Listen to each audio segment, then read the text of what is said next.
So'x tumani dunyodagi eng yirik anklav hududlardan biri. 4 tomoni Qirg'iziston Respublikasi bilan o'ralgan.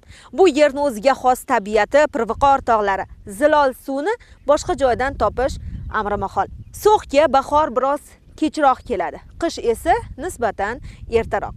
So'xliklarning hayot, turmush tarzi ham boshqacha. Oddiy, ammo zavqli. Pirviqor tog'lar, undan oqib tushayotgan shifobaxsh suv.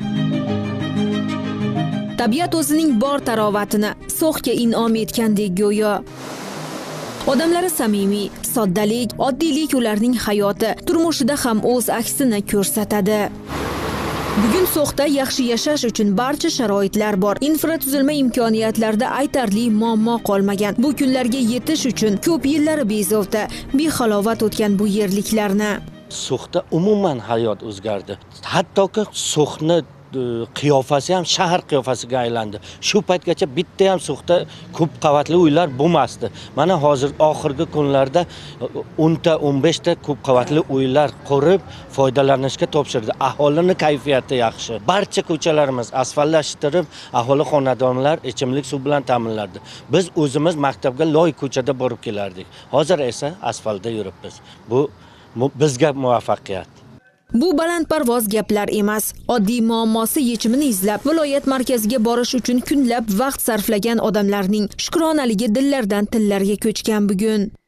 Oldin ko'chaga chiqsangiz yo'llar yaxshi emas edi. Kayfiyat yaxshi emas edi. Magazinga kirsangiz bittasi bor bo'lsa, bittasi yo'q edi.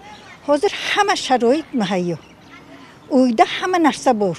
Shukr qilib yashash. Mana 75 ga kirgan bo'lsak, hammadan minnatdormiz. Avvallari so'xliklarning eng katta muammosi yo'l mashaqqati edi. Tumanni viloyat markazi bilan bog'lab turadigan yo'lning masofasi nari borsa 100-120 kilometr atrofida. Ammo ilgari so'xliklar viloyat markaziga borish uchun kunlab vaqt sarflagan paytlar ham bo'lgan. Ilgari anklav bu hududdagi odamlarni og'rintiradigan yana bir masala bor edi. Narx-navoning mo'tadil emasligi, ammo hudud turg'unlarining boshqa imkoniyatlari bo'lmagan. 4 tomonini qo'shni davlat o'rab turadigan manzilda yashaydi ular. Sovuq kunlarda bir kunligini eslang, bir soatini eslang. O'sha biz kunlab, oralab o'sha yerda hamma borardi. Bitta qovun uchun, misol Farg'onada 25 ming bo'lsa, hozirgi narxda bizni So'xda 50 mingga olardik. Chunki yo'lda qiyinchilik bo'lardi. Ming rahmat davlat rahbarimizga shunday sharoit yaratib, mana hozir narx-navo arzon, mana qarang, hozir nechta furalar kelyapti So'xga. O'shanaqa sharoitda yashaganmiz. Hozir biz minnatdormiz. So'xda ayni ekin mavsumi boshlangan hozir. Odamlar yerga baraka urug'ini sepish uchun dalalarga otlanishgan.